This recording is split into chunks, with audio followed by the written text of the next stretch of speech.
there are very real biological contributions to depression and anxiety. In other words, you can be sick, and many times it needs medical attention to help us through that. So we can't get to a place where we deny that. But watch this. But if we allow biology to become the whole picture, we can oftentimes miss real solutions because we aren't looking in other places, and it can be a combination of many places. I like how one researcher said it. He said, depression is not a malfunction of the mind, it's a signal. In other words, it's a symptom of sorts that is trying to tell us something. And I think one of the best things we can do is that when we go through it, don't think that this is the problem. No. Sometimes we just need to ask ourselves, and maybe even ask one another in this small group study, here's what I'm feeling. What do you think is actually happening? Now, it could be medical, it could be biological, but what do you think our body, mind, and our emotions are trying to tell us? Because if you're depressed, if you're anxious, if you have anxiety in your life, you're not weak and you're not crazy.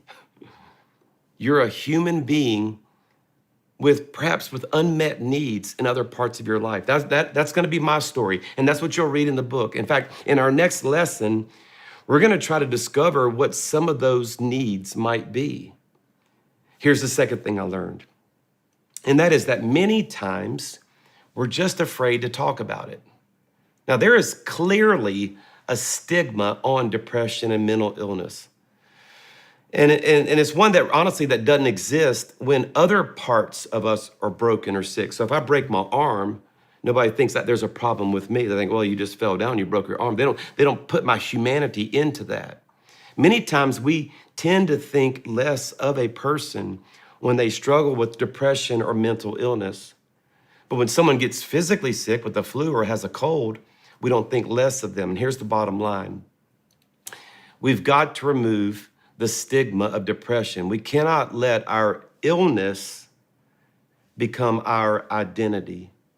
And I want to just pause here for a moment and say that to every person who has allowed what you're going through to shape how you think about yourself.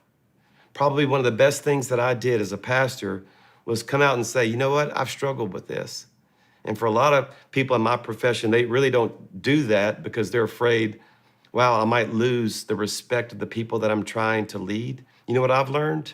People respect me all the more. I think what I love about the Bible is it shows people like the Apostle Paul, who in Romans 7 says, you know what, I'm struggling with sin.